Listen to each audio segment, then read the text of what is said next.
That's what I want to talk about.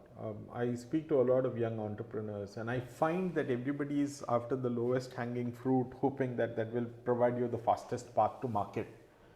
Now, let me ask a question. If it is the lowest hanging fruit, why us? Why do I have to spend my life doing it? And the moment I do, Get to know the news on your Infosys award. And how did that happen? that was really funny because I got a call from somebody that I knew one evening. I was sitting with a friend and having a drink, and I was in my banyan. So, and somebody called and said, "We want you to get onto a." The status of leprosy today in India? It's unfortunately making a comeback. It is a disease that we thought we had eradicated. Hello, and welcome to the show. Today, we have a truly inspiring story for you under our channel, Inspiring People and People Inspiring. It's not every day that you get to watch a company grow from its inception into a unicorn, facing every challenge imaginable along the way, from technology and regulation to manufacturing and finance, all the while building a world class team. Our guest today is the man behind one of India's most successful diagnostic company, Bigtec Labs, based right here in Bangalore. I've had the privilege of watching this company grow from a dream shared by four founders into a leader in the Indian diagnostic sector. Today we sit down with its visionary founder Chandrasekhar Nair, better known as Chandy, a journey that began with a dream has culminated into a unicorn company, and for Chandy, the prestigious Infosys Prize. It's an incredible journey of passion and perseverance. Let's get right into the interview. Good morning, friends. Welcome to our great channel, Inspiring People. We have a lot of people who are inspiring this present generation to grow, and I'm very happy to introduce you to Chandy, Chandrasekhar Nair. He is on board with us today. I'm very happy, sir, for giving us the time today. Thank you. Thank you. And I'm sure our session will take us. The people who are watching our channel will help. It will help them to grow and the entire country to grow, the society to grow. Fantastic. Thank you. Welcome. I'm looking forward to the conversation. Thank you, sir. Perfect. I think we can start with a small thing about your background. You were born in Bangalore? I was born in Ooty, not too far away from Bangalore, Okay. but lived most of my schooling life in Bombay. Did my 11th and 12th from a place called Varora, Oh. where Dr. Baba Amte had a college. My father was in the railways, so he was posted there. And then subsequently I went to BITS Pilani. I was there for 6 years, came to Bangalore in 91, and Oh. largely have been in Bangalore ever since. Okay. In Bits Pilani, what line? I did a bachelor's in chemical engineering Ah. and a master's in modeling and simulation. Again, got a degree in chemical engineering, but that was an interesting stint because I also taught for a couple of years there as a teaching assistant. So Glad to know your father was with the Indian Railways. yes, he was. Some background of your family, can we know, sir? My father was a railway man through and through. He spent his entire career in the railways. His father was in the Great Indian Railways during the British time. Okay. Posted in what is modern day Pakistan. Oh. My mother was, I think, she was born in Kerala possibly, but brought up in Ooty, and she went to Briggs Memorial, and the family was from Ooty. We spent most of our life middle class family, huge joint family, because my mom's parents, my mom's brother, my dad's brothers and sisters were all with us at various parts. Both of them were the eldest in their families, so our house was always full. So I had an enjoyable childhood with everybody doing my homework for me. So in this childhood, who was inspiring you? So to a large extent, during that time, my parents were my inspiration. Used to see my dad work very long hours. He was in the permanent way in the Indian Railways and posted in Bombay where the trains don't stop. You get 3 hours from 12 to 3 when the train stopped. So almost every night they used to do repair and maintenance between 12 and 3. So he would be out most nights, but I've never seen him take a day off in his entire life. Absolute karma yogi.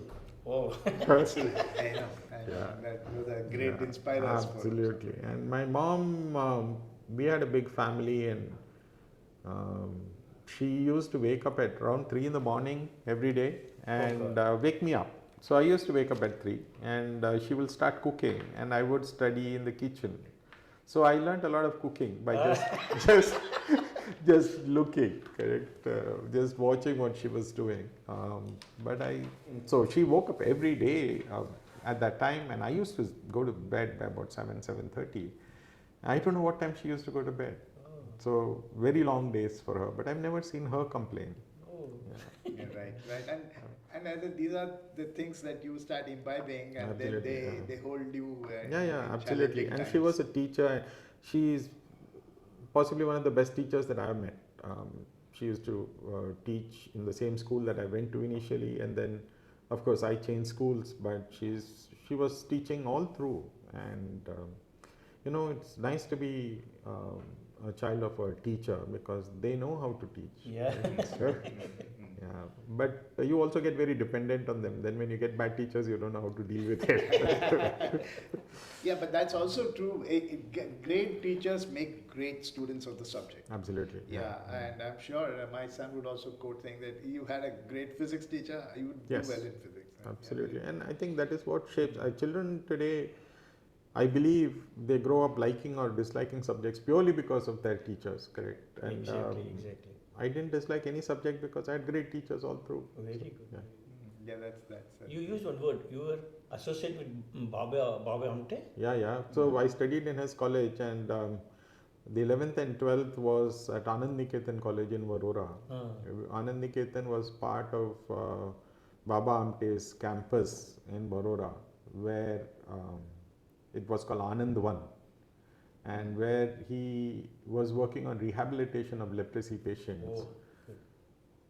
So you see, when I was in Bombay, I used to see a lot of lepers, and I mean, you just wanted to stay away from them. Yes. And this amazing person decided to leave his law career and actually work towards rehabilitation of people with leprosy. And the first thing that happens when you study in an environment like that is that you see people for who they are rather than their disfigurement, correct? And the disfigurement is not very pleasant to see. But I found that with those stubs for fingers, they were doing such fantastic work. In fact, Anandwan had some of the best gardens that I've ever seen. One of the best rose gardens. In fact, I learned how to bud roses from them. Oh God.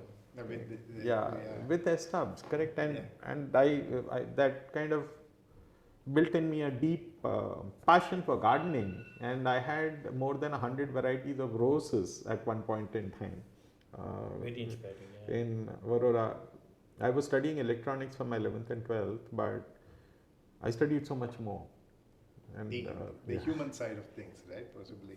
Off the record, what do you think is the status of leprosy today in India? It's unfortunately making a comeback. It's a disease that we thought we had eradicated. Really? But post-COVID, a lot of dermatologists that I speak to are reporting that they are seeing increasing cases of leprosy. Recently I saw one, so that's why I asked this question. Yes, so it seems to be making a comeback. And this is the problem with diseases. We have to go after them with all our might and ensure that we can completely eliminate them. If you see polio we have eradicated for some time, but you can still see that there are pockets in the world where you can hear of a polio resurgence. Yes. And it's very important to go and ensure that we kind of wipe out the trace of that disease. Some of these diseases, especially tuberculosis, leprosy, in fact, caused both by mycobacterium. Mycobacterium is something that has co-evolved with humanity, and it's very difficult to eliminate unless you really go after them. Even 1% should not leave. Absolutely. They become stronger by. Yeah. And the more you kind of let them be, and the more you allow small pockets to survive, the disease to survive in small pockets, the more it becomes difficult for us to eliminate them completely. They will make a resurgence. So, good. That Bob Amte was there when I he was an amazing person, and at that time he was more accessible. Later on, of course, he became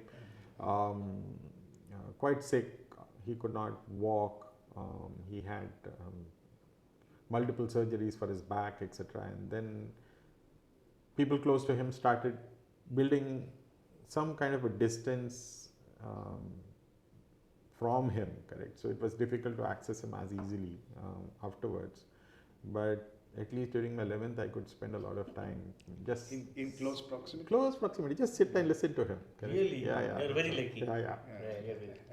Now from there, let's move to BITS. Yeah. You enjoyed BITS? I don't think I can call it enjoyed. I was always school top 3, did fairly well in my boards, and you go to BITS Pilani and then you see a completely different set of people. Everybody is as, if not more, accomplished than you are, correct? And multidimensional. People who are good at music, people who are good at arts, while effortlessly studying. Correct? I required a lot of effort to study. And try as I might, in my early years in BITS, I really struggled with my grades. I used to wonder what to do differently because, and I think this is the problem with engineering education. I was very interested in understanding the concept, and by the time I understood the concept, I had no time to study. And I can't blame anybody, correct? I used to study at the last moment, and BITS gives you a lot of flexibility. One of the things it does is tells you that you don't require to attend classes, and even at that time. Attendance was flexible. Yeah, attendance was not compulsory. And I fell ill. I had, I think, multiple malaria bouts and relapse of malaria at that time, and spent some time being sick. So I didn't go to class, and nobody bothered whether I went to class or not. So I lost out a little bit there, and then it becomes a habit. Then you think that you can manage without it.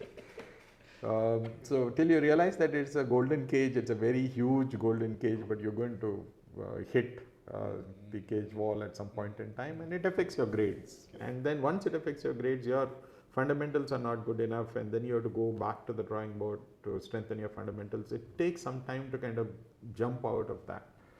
And it took me a couple of years to kind of get out of those early mishaps. But then I think somewhere along the line, realization hit me that I have to do better. So, but in our age, I think for us to go to BITS Pilani was a dream. Always, even today, it's one of the most premier institutes. It's a premier institute, and one of the problems with being a premier institute and where you're graded on a curve, you actually are graded relatively. It's very easy to slip, correct? Because the student intake is absolutely fantastic, and their capabilities, their mental acumen is amazing. And luckily, we don't have to bother about when you're graded on a curve, you don't have to worry about the topmost or the bottommost. But still, the averages can be pretty daunting, and just to go above average is not easy. So yes, but over a couple of years, I figured out the system, figured out how to do well, and started doing well towards my 3rd year and my 4th year. And then I went to practice school, and one of the beautiful things about BITS Pilani is practice school. So I went to a couple of practice schools where you actually go and see what's happening. The last practice school was in Veraval, where Indian Rayon had a factory in Gujarat, a very beautiful place. And there we were treated like graduate engineers, and we were given a problem to solve. And one of the problems that the primary problem that was given was that we were discharging effluent into the sea, and the idea was to make that effluent as clean as possible. And in those days, without too much of a reference material available, it's not like today where the internet gives you answers that you want. So we developed a system, we engineered that system, and subsequent batches actually installed that system. And that gave me a lot of confidence that yes, we can solve some real world problems. The other thing that helped me a lot is that I was asked to teach in the local school at Veraval, a bunch of students, the top few students of that school. On the engineering or no? No, they were in the 12th standard. Okay. So I've always had a love of teaching, and I kind of went back and I know somewhere you did mention that teaching helped you learn. Actually. Yes, but actually this is even before that. So it kind of got me back into the teaching mode. And then there was an opportunity. I got a job in Veraval, in fact, but BITS Pilani offered me a teaching assistantship with a master's degree, and I went back. And it so happened that I had to teach the courses that I had just finished learning because my professor fell ill, and on short notice you could not find another professor to substitute. So the dean of academics called me and asked me, are you comfortable? I said, I'm not comfortable. Correct? I don't know this. You're frank. I knew the students, correct? I know, they knew me as a student. They knew me as, an average student. And if I was standing in front of them and attempting to teach them, I knew what would happen to me. I mean, we never used to treat teaching assistants very well. In fact, most teaching assistants used to run away because we were notorious. Correct? So I had to do a lot of studying, and I remember I spent 2 months of that vacation kind of desperately trying to go back to the basics for every single thing, because I was teaching a fairly advanced course which is selected chemical engineering operations. That's kind of the pinnacle of what you study in chemical engineering. So I had to go back to transport phenomena, mass transfer, heat transfer, and start understanding those concepts even better, because I knew I could not stand and answer a question that was asked. If you may understand, correct, but how do you communicate? Then it got to a situation where I had a lot of information in my head, but I had no way to communicate that information. So I started using overhead projectors. We had a few of them. Where you had to... Yes, where you had to draw the slides manually, and then you use them. And nobody in BITS used to use overhead projectors. I started using them, not because of any reason other than the fact that I didn't know how to communicate all of these things that I wanted to communicate. And suddenly that became a hit. And in fact, we had an intensive teaching workshop, which some of our PAs were part of. And they said that I was the best teacher in that particular batch. They gave me an award. But primarily because I was doing something different for the students and distracted them from the fact that I didn't know much. I still regret having taught at that point in time, because teaching is about perspective.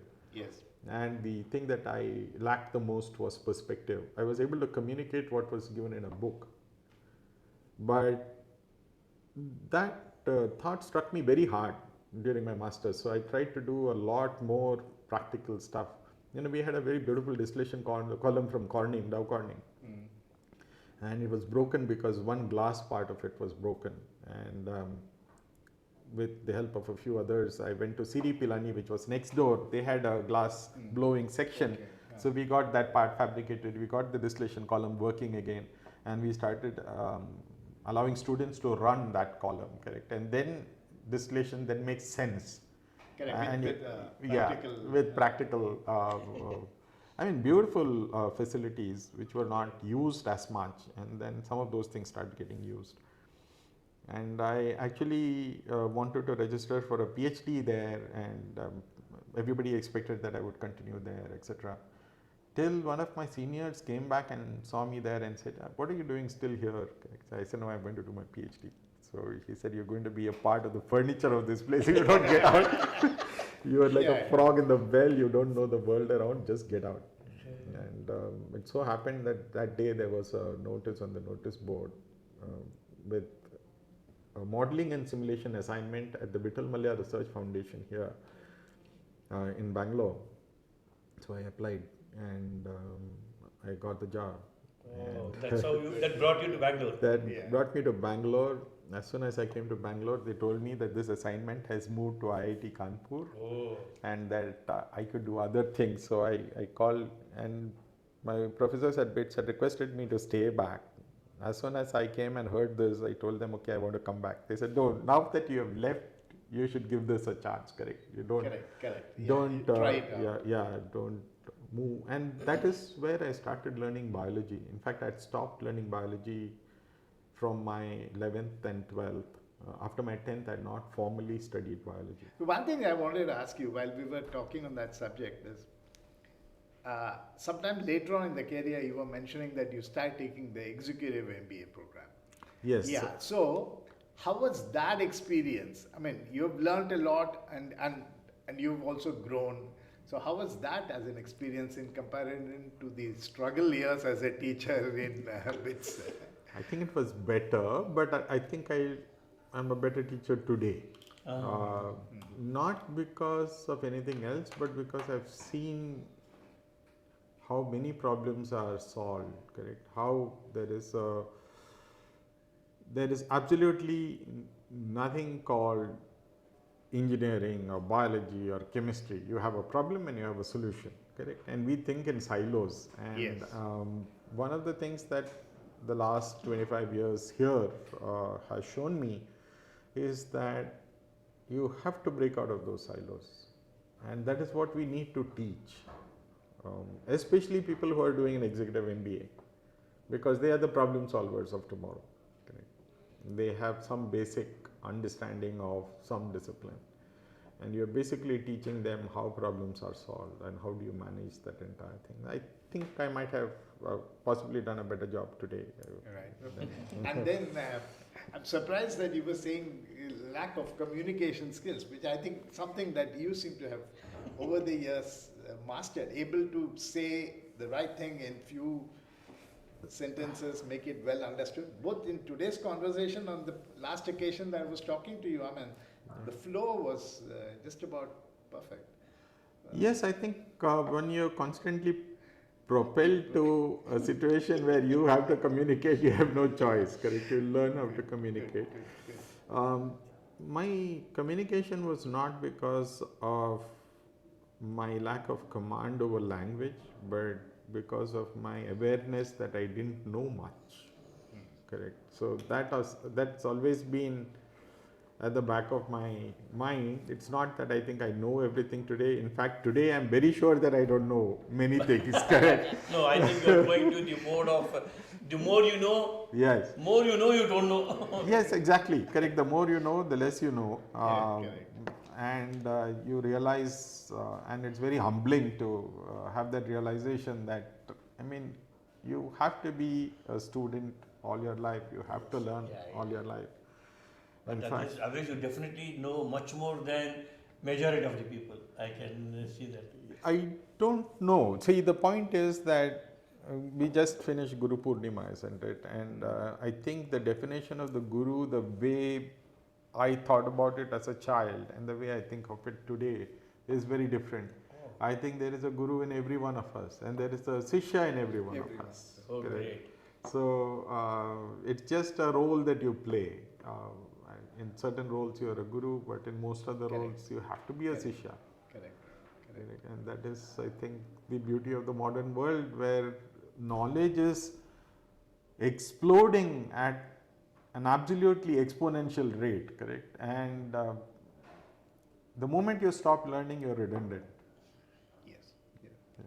So even if it is simple things Very- like very using true. I smartphones or smart devices, everything, all kind of learning becomes so yes, vitally. absolutely. Yeah. So taking on the journey to Bangalore, coming back to 5600 our pin great code, Kingfisher Malia.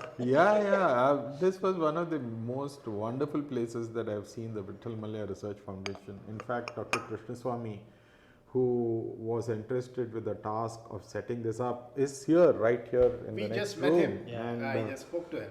what a remarkable person, you know. He thought of research in biology that had engineering, biology and chemistry And he is not an engineer.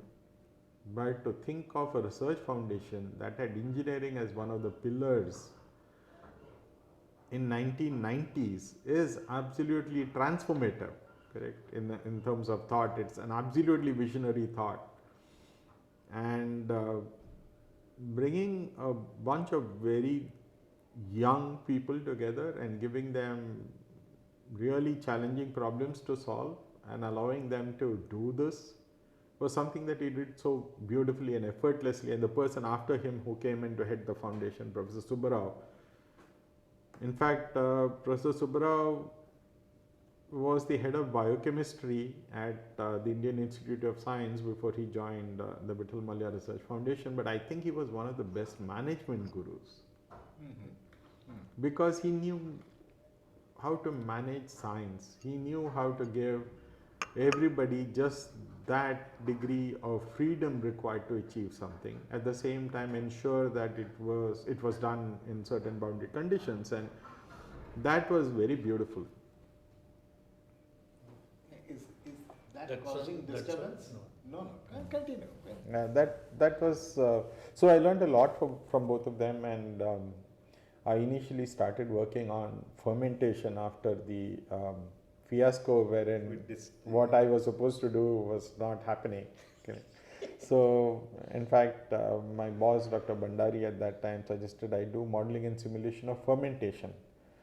Now, fermentation is a life process. Correct? It is not like distillation. Distillation is a process that is multivariate, etc., etc. But how do you account for what yeast or bacteria do within the fermenter is not something that's very easily understood.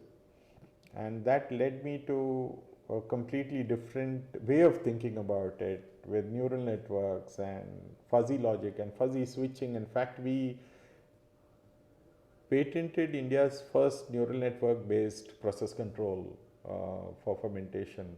And the same neural networks have come back today as artificial intelligence, correct? But that was a very beautiful experience for my team and me to work on something completely out of the box to do fermentation control. But what happened is that after a few years, the demand on the foundation to commercialize technologies and become self-sufficient grew. The funding was from the EB group, but then there was a demand that the foundation should also earn its own way through. And what that did was put us, a bunch of scientists, into a position where we had to figure out how to commercialize technology. And somehow that responsibility came, of course, to the head of the institution, but from there to me. And I had to start thinking of how the work done in the lab would become commercial products. And a couple of those products went commercial, in fact, sustained the foundation for a long time. And that again was a completely new learning for me. How do you scale up processes? How do you ensure that the output that is coming from your research is commercialized? How does it get monetized, etc. But I think I was heading into a space where after 10 years in the foundation, I didn't know exactly what was happening. And when you get pushed into management very early, you possibly stop learning a little bit. And I was feeling restless about what I was achieving, and I wanted to do something in the area of sensing. So I've never formally studied electronics except for my 11th and 12th, where I studied electronics, but I've always been fascinated with electronics. In fact, one of my hobbies in bits was to make music systems, create an amplifier, connect a Walkman to the music system, and then connect speakers to that. And I used to make that and sell them. And even that time I realized I could not sell very well. Correct? So I was hardly kind of recovering the cost that I was. But I also spent a lot of time at CD. the Central Electronics Engineering Research Institute. Yes. That was very open to us students, and they had fantastic facilities and kept my love for electronics alive. So I wanted to look at sensing and sensing in healthcare, because I felt that that was a vacuum. And if you think of the early 2000s, why the early 2000s? Even today, if you go to a primary health center, the doctor is still depending only on a stethoscope. There's hardly anything else there. You may find a BP meter, correct? And we felt that that was a vacuum. I felt that that was a vacuum that required to be addressed. And I came across a bunch of people. In fact, I thought of moving out of the country. We actually left the country. I thought I'll go and get a PhD in sensing or something of that sort. But just about that time, I met a bunch of people, Kini, Sampath, Guru, and they wanted to do something in emerging technologies. And I happened to be the accidental entry point into that, because I was interested in technology. They were all people from the software domain, earning good returns from software across SAP, across multiple things, and Guru was fantastic at selling software. And then we decided to come together to do something. That's how the journey of Bigtec started. And that was a splash. I remember you guys captured a full page of Times of India, and then I still remember that photograph. I think you also showed me that. So that was great. And by then, even now, IISc as an incubation center has done very well. But I think you were one of the pioneers or the first ones to enter that facility. Yeah, we started in JP Nagar. And then we had a small, very, very small lab setup. By the time we went to Jayanagar, we had slightly larger lab setup. And all of that was being funded by internal accruals. And because nobody would fund us, correct? In fact, I remember meeting some private equity, venture capital folks. One of the people that I met was very forthright.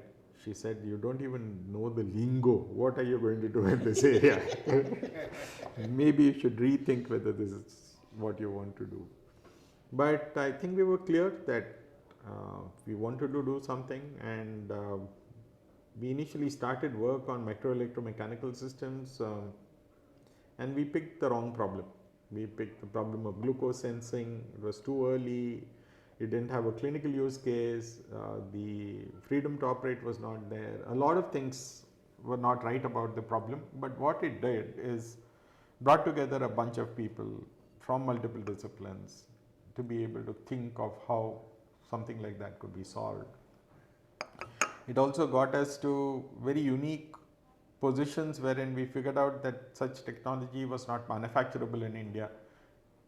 Theoretically, yes, we had facilities, but we tried, we spent time with them, and finally realized that by the time we realize something in this area, by the time you build a functional prototype, it's just going to be too much effort and not sustainable. Again, working on silicon MEMS is very capital intensive.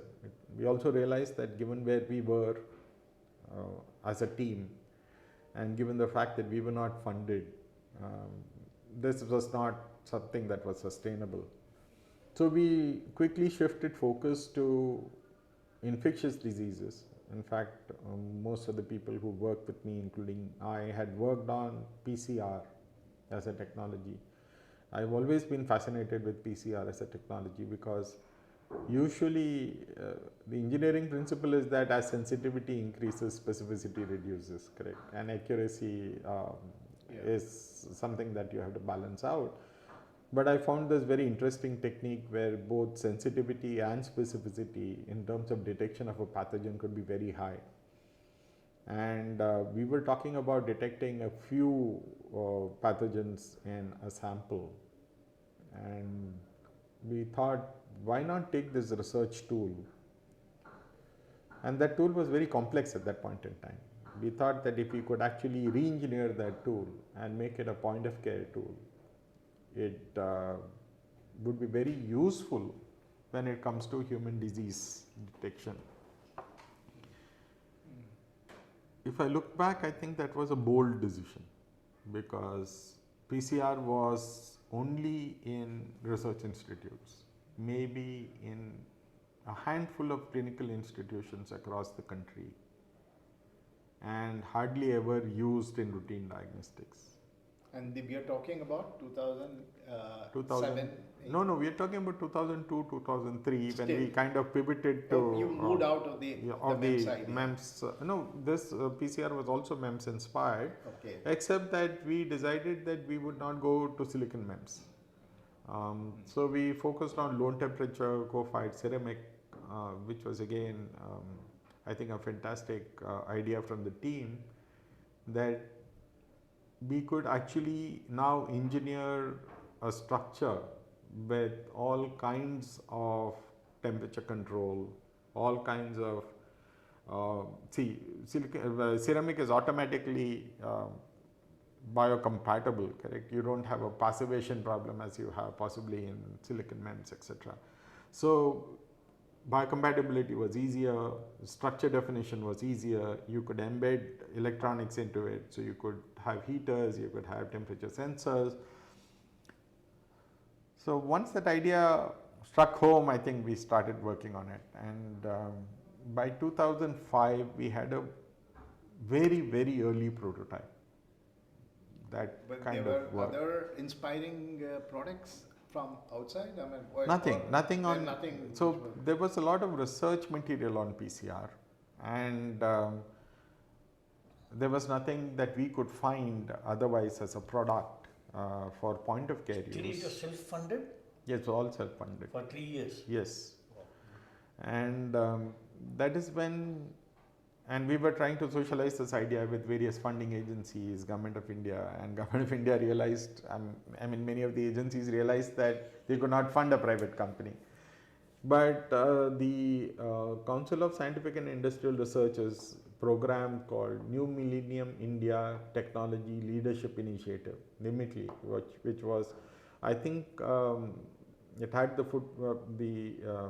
touch of Abdul Kalam, and it was operationalized by Mashelkar, who was then the Director General, and Dr. Yogeshwar Rao, who was the head of the NIMITLI program.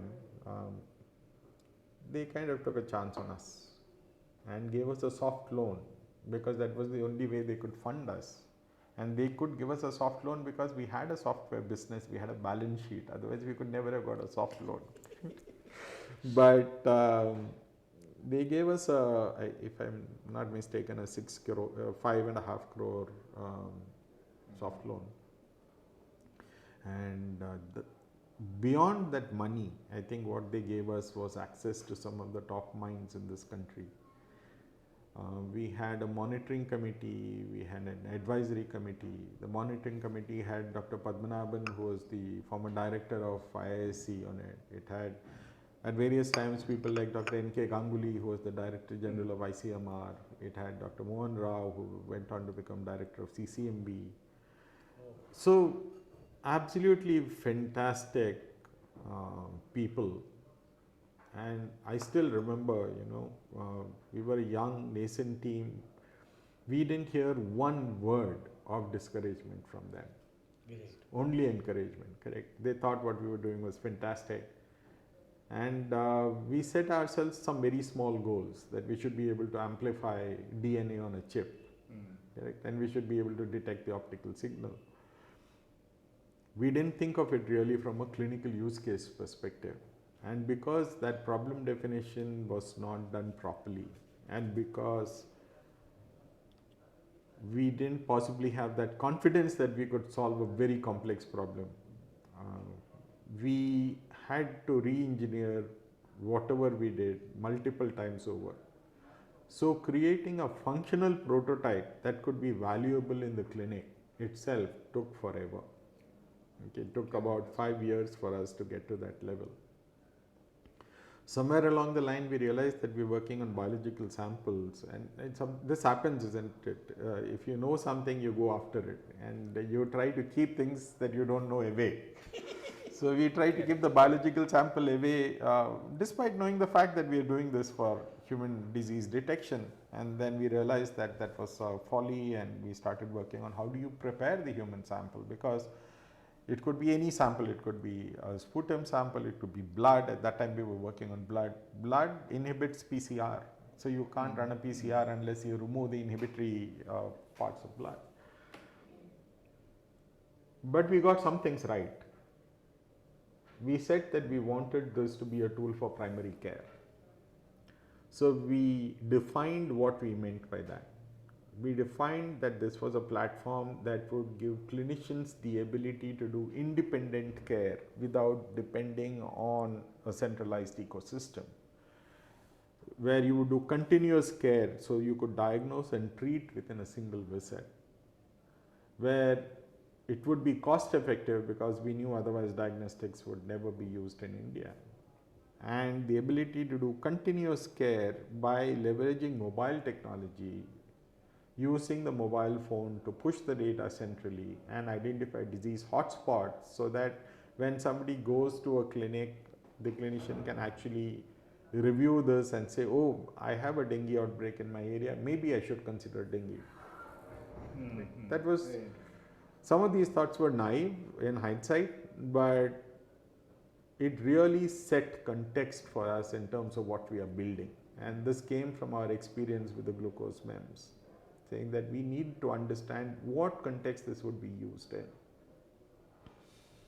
And we worked towards that, and by 2009 we had a functional proto, and H1N1 happened. And if you remember, during H1N1, it used to take weeks sometimes to get a result. NIV in Pune, NIMANS and RGCB, Rajiv Gandhi Institute of, no, not RGCB, Rajiv Gandhi Institute of Chest Diseases, RGICD, here in Bangalore. Slowly one or two centers started coming up, and this was because PCR was the only way you could use to diagnose H1N1, and PCR was not there in clinical practice, in spite of the fact that it was 9 years since we thought of the fact that there were no PCRs in clinical practice. And that gave us some visibility. In fact, a lot of clinicians wanted us to give them results, saying that they needed the results right away, otherwise the patient, they did not know how to handle the patient.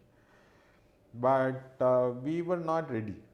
We had not run any validations. We were nowhere there, correct? We just had a functional idea, where we had a prototype that would kind of reflect that functional idea. But we were able to run these samples in a research setting at NIMHANS and with Dr. Ravi from neurovirology, and we were able to produce results in less than an hour. Wow. And correlated with and correlated with what he was doing. Oh. And then ICMR got very interested and asked us to work on doing a validation of this platform. And the platform started evolving based on the clinical need. So the platform was not design locked at that point in time, and we had to do a few things to make the platform suit purpose. But the entire process of validation took us 3-4 years. Something else happened. By 2010, I think we had some visibility. So we had a lot of very interesting outreach from some of the top medical diagnostics firms in the world. And there was an opportunity for us to possibly have some kind of a licensing deal or something of that sort and monetize what we had done for 10 years. And God knows we really needed the money, correct? Yeah, so I mean, it's we were spending far more than what we were able to get. And it was a constant struggle, constantly raising money from all kinds of sources, all loans. Correct? And then somewhere you mentioned last time that all credit cards maxed out. See, most of the time, you have a team working with you. You're working on a very interesting idea, but you have to pay them salaries, isn't it? So, towards the end of the month, I used to start getting anxious. Of course, my colleagues played the major role in arranging the finance, especially Kinney. Amazing positivity, correct? So I used to ask him, how do you think we will do this? And he said, I don't know, but don't worry, something will happen. Guru, Sampath, all of us. Therefore, there was no question of us taking salaries. And if you don't take salaries, you still have a family, you still have to live your life, and it was not easy. And that was the industry which was growing at that time. Yes. We could have gone and joined anywhere. Yes, we could have, but we had spent a decade, not just me. In fact, many of the members from that team are still with me, and we want to leverage what we have learned over the years. But we felt a responsibility towards each other and to the fact that we had invested 10 years. We wanted this to be a product that will have impact in the market. Great. There was no other way that we wanted to let this go. And that's when I met Sriram at a conference in Delhi. In fact, Dr. Iyer, one of our medical directors, so the person who kind of keeps us sane in terms of what we want to solve in medicine, had talked to me about Tulip Diagnostics earlier, and I was thinking, what Tulip Diagnostics? Some flower. So and that is the time when some big companies were talking to us, correct? And it so happened that I met Sriram, and then we spoke, and I realized that we had exactly the same thought process, we had exactly the same values, goals, and we decided to work together. Tulip was at that time, I think, one of India's largest multinationals, supplying diagnostics to the world. Very unassuming set of founders, but doing extremely impactful work. And he knew manufacturing, he knew regulatory, he knew the international agencies, and he said, let's work together. I did not know any of those things, correct? I did not know how to take a product to market. So we said, let's bring our energies together, and we started working together. And that is the first time I thought about how do I manufacture this product. Okay. So till then, production. Yeah, till then you're only thinking of how do you make this, correct? How do you make it work? And then we figured out that there is something called design for manufacturing. We had Dr. Farooq Qadri, who came from the US, who stayed with us for 5 years, I think, to help us through the NPI process. So we've had some amazing people participate in various parts of the entire journey. And we figured out how to do this and start making it, etc. We finally did a kind of a soft launch, a paid beta launch in 2013 with a sample prep module that required a person to be tied to the module, in the sense that the module would constantly tell you what to do. It was very easy to do. It could be done with somebody who was minimally trained. All our systems were battery operated, keeping in mind our initial philosophy.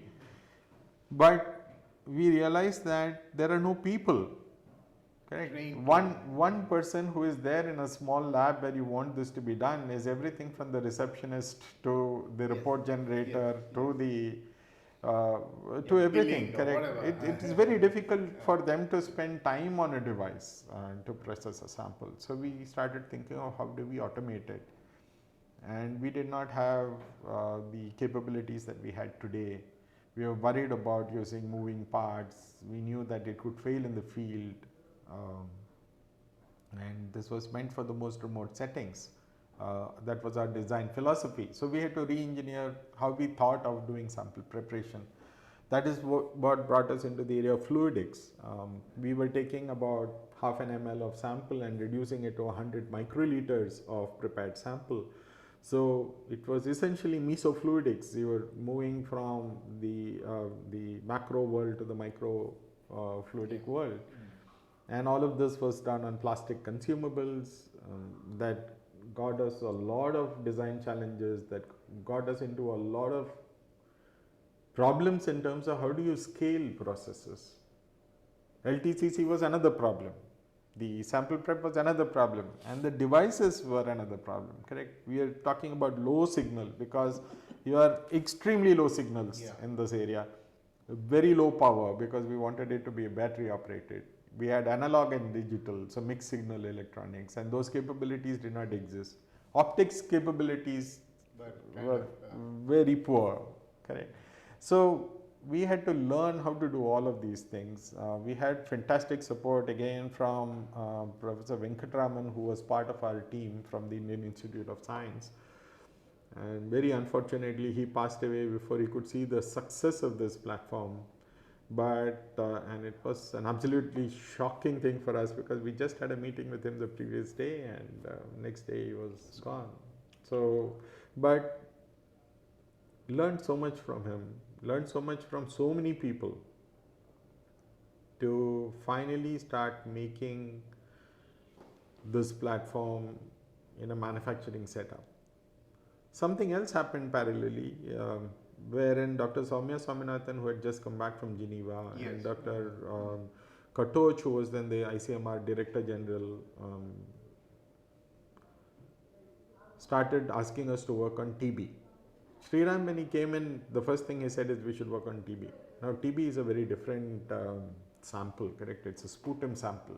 And we are scientists. We are not clinical clinicians. We are not people in medical diagnostics. At least at that point in time, we were not. And none of my people wanted to touch a sputum sample or work with a sputum sample. Knowing especially that it could be a TB sample, nobody wanted to. We didn't have the facilities. So we set up this facility, which had a lot of biosafety and other things. And we started learning how to work with this. Now, even in terms of physics, it's a very difficult sample. You know, blood is a fairly uniform sample. Yes, your viscosity could be more, it could be less, but sputum is very different. The same person in winter will produce sputum that is possibly thicker than what it is in summer, where it is. Correct. It's like saliva, and many a time when you ask for a sputum sample, you get saliva, you don't get sputum. And TB is also a very interesting bacteria, it clumps. So one part of the sample may be free from TB, the other part of the sample may have TB. So you have to homogenize the sample, correct? And we had to learn all of these things. There was no place for us, we had to basically learn it ourselves. And we figured out a way how to process the sample, how to do a TB test, and the ICMR ecosystem was so welcoming, so supportive that we were able to, over 4 years, develop this test and have it validated. Now that was 2017. Was ICMR looking at others like you, or is it primarily? I think we were how was the situation there? How unique were you at that time? Even today, we are the only point of care TB test in the world for molecular diagnostics. There are new tests coming out now. So 2014, 2015, etc. This was absolutely revolutionary. Correct.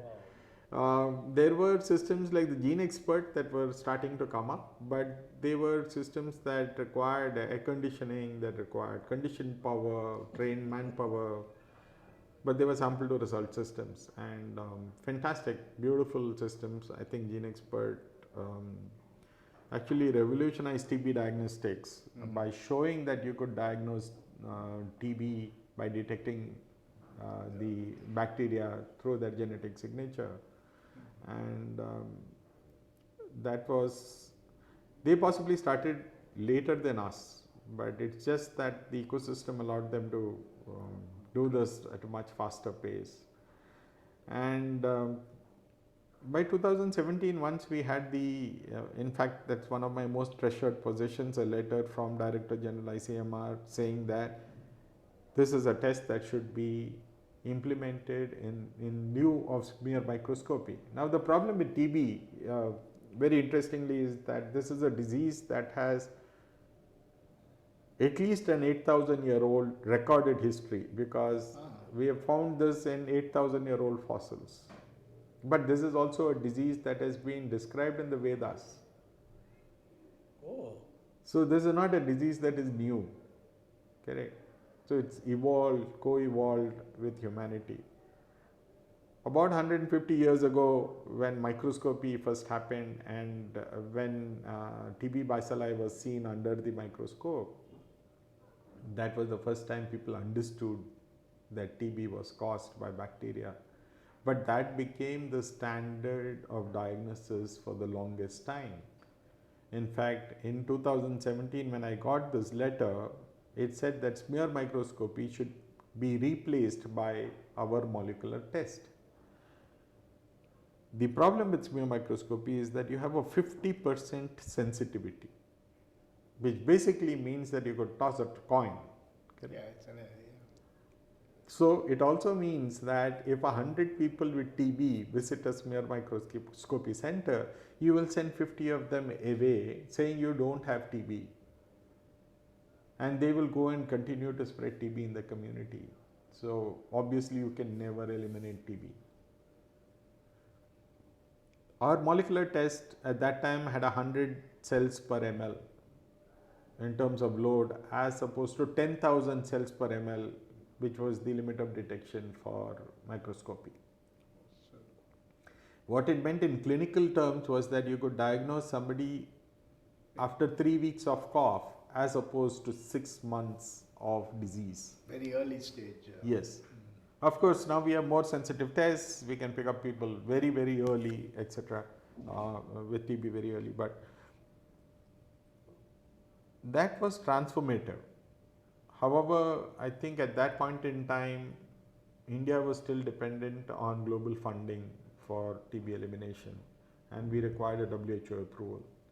So ICMR and FIND worked together with us, funded by the Gates Foundation for studies outside India, funded by Government of India for studies inside India, to do a large study that would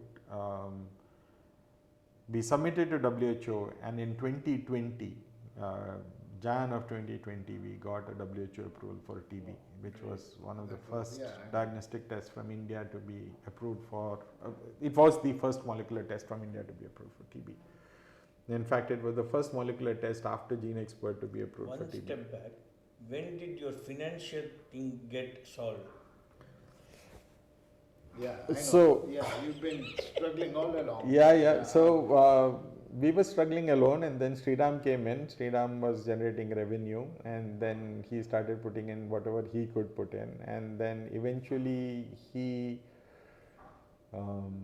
sold Tulip to Perkin-Elmer, and almost the entire proceeds of that sale went into the technology. So by about 2018, 2019, we had spent about 400 crores in development of this technology without even thinking of it, correct? If somebody had told me in the beginning that, okay, this is what it's going to be, Stayed away.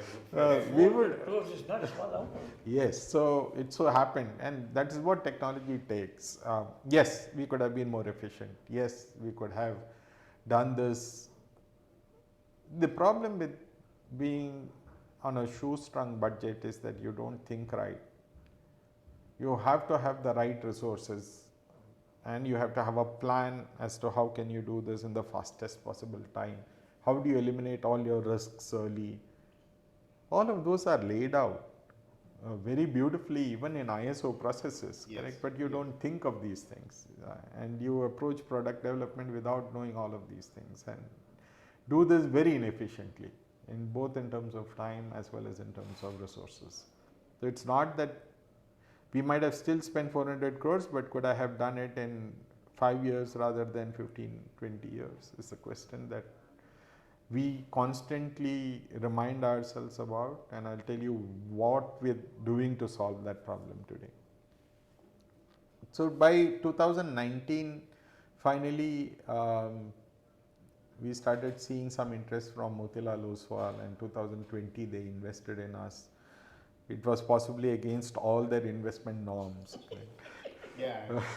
But they still took a chance on us and invested in us, and we were able to set up facilities just in time for our WHO approval.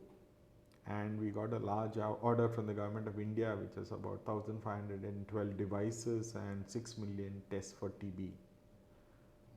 And we were preparing to execute that order, and being the kind of crazy guys that we are, we had planned to do more. Okay. And COVID happened. So we were tracking COVID, and that's the beauty of our platform, TrueNat. It's a platform. It can detect any pathogen. Given the fact that the prep can handle any kind of biological sample, given the fact that the detection system can handle any kind of pathogen, it becomes a truly unique platform at point of care that you can use for almost any infection that you can think of. So we were developing a test, and then we got that test validated in April. In fact, I still remember there were a handful of ICMR approved institutions that could do COVID testing, when our platform was approved, and we were able to add 1,500 locations at one single stroke. Wow. And that allowed India to very effectively do COVID detection in the hinterland. Oh. Despite the fact that we had never learnt anything from the H1N1 episode, and we still did not have molecular testing when COVID happened throughout the country. Okay. But the presence of TrueNat and the ability that, so many people thought of us as a COVID testing platform, somebody who kind of suddenly during COVID created something that scaled. Frankly, don't mistake me. I am one of them. So that is the beauty, correct? We were an overnight success that was 20 years in the making. So, all that. I can tell you. Yeah. Frankly, I was one of them. Yeah. Okay. So we were able to do COVID testing, and then of course TB testing suffered a little. In fact, every other disease suffered during COVID. Yes. But we got out of that. We went back into TB testing. The world got back into TB testing, and today our tests are deployed. Our platform is deployed in about 85 countries today. We are actively selling the platform in about 30 plus countries. Registration is happening in the rest of those countries, and we have done about 40 million tests on our platform. Super. Worldwide. Very impressive. And some of the most remote corners of Earth, even in India, right from Baramulla to Meghalaya to Tripura to Rameshwaram. I mean, you name every corner of the country. But who's paying for it in most cases? Most of it, globally. I mean, globally, is it subsidized by the government, or the challenge of the pricing? Yeah. So if you recall, I said one of our design goals was cost effectiveness. Correct. And we introduced this test at a price of $7.9 globally, and it's the same price throughout the world. And this was the most cost-effective test available, and it still is the most cost-effective test available. Can we do better? Yes, if we have visibility, it's easier to scale, etc., etc. But that is what we set ourselves to do, and that's what we did. This is largely in public health. We have an equally important private sector practice, so it's there in private sector throughout the world now, and people pay for the platform and pay for the test. So that's how it is. A couple of years later, Temasek invested in us, and that made us a unicorn. And today, Molbio continues to invest 10% of our top line on royalty. on research to Bigtec. So Bigtec is funded by the 10% top line of Molbio. That allows us to think very transformatively. See, till today we've been thinking of diseases and solutions to diseases, and that's the way the world is thinking of it. Yes. But even today, even with a molecular test, only 10 out of 100 people who visit a site that tests for TB is actually positive for TB. And you don't go and test yourself for TB right away, isn't it? In fact, there are studies that shows that it would possibly take years before you actually get a TB test. So years of suffering, months to years of suffering. At the end of that, if you are told that you don't have TB, how does it help a patient? Somewhere along the line, I think we have forgotten that it is about the patient. The patient has to be at the center of this conversation. So what Molbio is trying today is to see that we have a set of technologies that can be deployed at primary care that can transform that illness to wellness journey. Yes. Correct? By providing diagnostic-led therapy. So our sister firm Prognosis, which we invested in, Prognosis is a Molbio company, has developed this very beautiful ultra portable X-ray that now gives me the ability to do an X-ray anywhere. It's battery operated, it's field usable, it requires minimal training. Oh. Excellent. Okay, so we use it along with AI to be able to do a chest X-ray and pick out whether somebody needs a TB test, a molecular test for TB or not. So we are able to screen entire villages now rather than screen one person at a time, and those are the ways to eliminate TB, isn't it? But we can use it for anything else. You know, we are an aging population. Most of our people in the villages don't have access to healthcare. Even today, my mom stays alone in a village in Kerala, and the nearest medical facilities are kilometers away. Yes. A device like this allows us to go to a patient's house if required and take an X-ray if they have had a fall, correct? And then we know how to handle them. Oh God. Okay.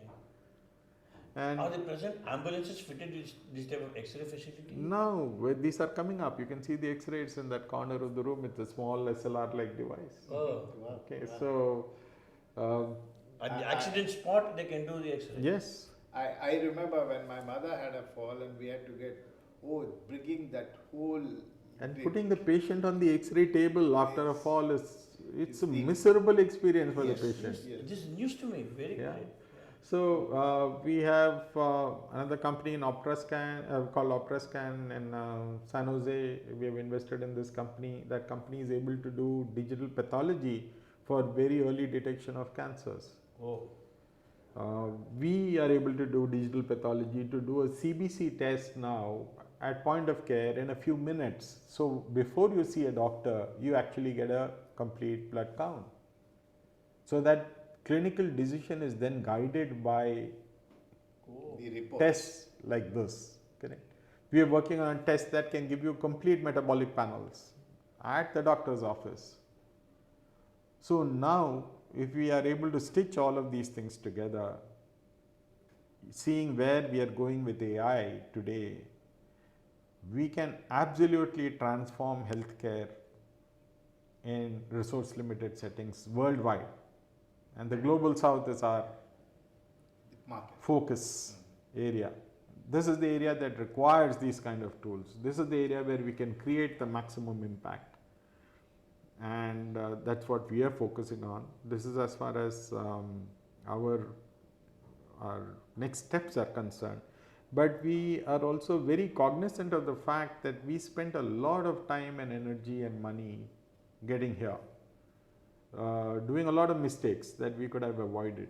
So we reach out to the community now, and we have a structured program called the EDGE program, where we help companies understand transition to scale.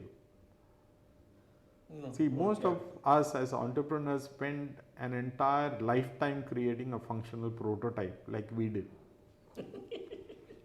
At the end of that functional prototype is when you start thinking of how does this become a product and how does it scale. And then you are on a constant fundraise treadmill. You're no longer doing science. Yeah, true. How can we change that? How can we participate with the community to accelerate that journey from innovation to impact? Is something that we are doing. We are also very cognizant of the fact that our ecosystem is not very well developed to do product development. And that requires a combination of infrastructure, expertise, and experience. And we are actually setting up a center of excellence that would be open to the community to be able to transform some of these functional prototypes into design for manufacturing ready products, along with the part to scale, and try and shrink that from years to weeks if possible. So it's super ambitious, but these are things that we want to do. I think it is time for us to. Don't you think you need government to get involved in that type of?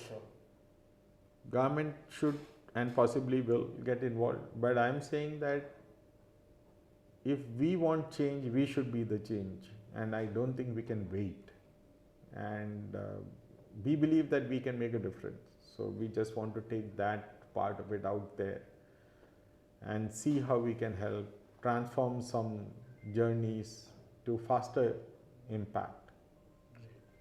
And looking at where you started in 2001 and now, I think even the whole the attitude from the private sector of funding is all much more easier. There's enough money in the market. People are willing to Yes. be more risk. Yes. So I think the government of India has done an amazing job by creating an innovation ecosystem that today, if you have an idea, you can get funded. Great. The problem is that many of those funded products don't actually become products in the market. And that is the gap, that is the huge value of death that we've Yes. experienced. And this entire attempt is to ensure that people don't fall into that valley of death. One of the other major problems I see as a commoner is diabetes. Where are we heading towards that in India? So you bring up a very beautiful point, correct? Most of us see the doctor when you are sick with something, correct? You have fever, you have a cough, you have a headache. Even us diabetics don't go to the doctor and check how we are doing. Absolutely. Yeah. But that is what dictates the path of most diseases. If you saw during COVID, what happened? Many people who died had underlying metabolic conditions. And diabetes is a very interesting disease because in many ways it does to the body what poverty does to the body. Because you have lack of nutrition, correct? Your body is not able to absorb that nutrition. Correct? You have cell death happening in various parts of your body. Under such a situation, opportunistic infections like tuberculosis can have a massive resurgence. And we are seeing in our own families, we've never have thought about it, but in our own immediate friend circles, we are hearing about people with tuberculosis. Yes. Of various parts of the body, correct? They may not have pulmonary tuberculosis, Yes. yes, but of various parts of the body. And this is just a symptom of the malus that is affecting us. And therefore, when you seek care, the clinician should be able to understand your metabolic condition. And that is what I talked about when I talked about strengthening the diagnostic network, so that he is not treating the disease or she is not treating the disease. The clinicians are treating you as a patient holistically. And I think that is what we are trying to achieve. That's what, kind of a different topic. Homeopathy says we want to do that. Yes. But what do you think of it? So, personally, homeopathy has worked fantastic for me and my family. And I think it's a nice holistic way of thinking. I think it is about wellness, and I think I like India's focus on Ayush, which is again a focus on wellness. Yes, yes. All of these systems of medicine come with a lot of at least empirical evidence. Ayurveda, for example. I know of many people who have situations that cannot be cured with modern medicine, who are completely cured with Ayurveda and homeopathy. Yeah. Okay, so I have deep respect for all practices of medicine, and I think it is just about making us a healthy and a more productive society. There's one thing that I want. How did you get to know the news on your Infosys award? I mean, how did that happen? That was really funny because I got a call from somebody that I knew one evening. I was sitting with a friend and having a drink, and I was in my banyan. So, and somebody called and said, we want you to get onto a call. So I said, when do you want this call? Is it possible to do it now? I said, now? I mean, can we do it tomorrow morning? No, just we'll take 2 minutes of your time. Okay, I hastily wore a t-shirt and switched on my video conferencing system, and suddenly I found Shubulal sitting in front. That was very, very interesting. That was done so beautifully, and I was at a complete loss for words. I had no idea, I had no expectation of such a recognition. But that recognition is, yes, I am the face of that recognition. That recognition is for this team. This team that has persevered through almost insurmountable challenges. Correct? If you do look back, it is absolutely crazy that we were able to do what we did despite going wrong in so many ways. And that is exactly the reason why we are focused on a future where people don't make all of these mistakes again. So what would you want to advise the upcoming entrepreneurs? Not necessarily in the field that you are, but generally, I mean, what I'm beginning to see now. 1 second on that. Friends, many of you may not know what is Infosys Award. Frankly, even I didn't know for a long time till I knew recently what is Infosys. Infosys Award is equivalent to a Nobel Prize. And today we are sitting with a great person who has received the Infosys Award and who is very simple and guiding us all through. Let us congratulate him.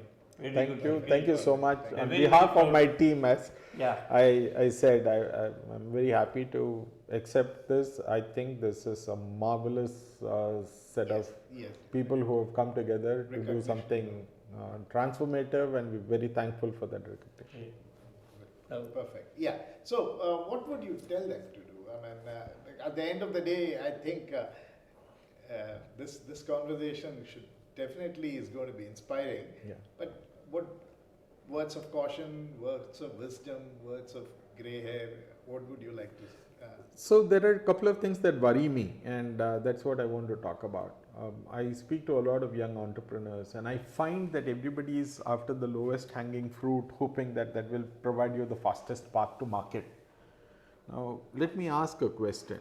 If it is the lowest hanging fruit, why us? Why do I have to spend my life doing it? And the moment I do that, what is the guarantee that 10 other people will not have the same product or the same service? So low hanging fruits are not the way in which we should approach entrepreneurship. I think we have to look at transformative paths. And unless something is absolutely transformative and also something that you can protect in terms of patents, in terms of freedom to operate, I don't think that we should spend effort on doing that. As a corollary, I think this business of pivoting, correct?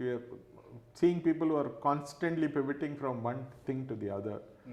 And I would like us to understand that if you're looking at transformative tech, and I'm only talking about tech today, Yes. transformative tech may not come that easy, and you have to be able to persevere, and I think perseverance is very critical. That's what will make us a product country. Yeah, which is something as a nation we've been lacking. We've always been a service-oriented industry. Yes, correct. Yes, yes. And how do you see the new, the bunch of students coming out from the college now? You see them tech ready, or do you still have to hold them? You know, there was that wonderful Infosys 6 months of redoing your engineering. And so how do you see that? Have we changed from your BITS Pilani days to the new thing, or do you still have to? So I don't know whether this is going to be controversial, but I don't know whether the younger generation has the right guidance, correct? And I think we are living in a world where attention is divided among very many things, correct? We are not able to focus on certain activities. That in some way reflects on their readiness for embarking on something like this. But given that, I think we also have an opportunity. Today, the amount of knowledge that you have access to, the amount of capability that you have access to Democratized knowledge also. Democratized knowledge, correct? You don't have to go to educational institutions to study anymore. Exactly. Okay. But that is the opportunity that is there. And it's not that I can paint everybody the same brush. I see that, okay, the willingness to put in the hard yards has to be developed, and that will only be developed once you start working on a problem and realize that, okay, things don't come easy. Yes. Again, it comes back to perseverance, and it comes back to focus, and it comes back to the deep desire to do something transformative, impactful. If that is there, I don't think time, space, any of these things matter. Perfect. I just, one more thing. I want you to use this opportunity to say a few words to your team and possibly a few words to your family, if you think so. Absolutely. I leave it to you to. So as far as my team is concerned,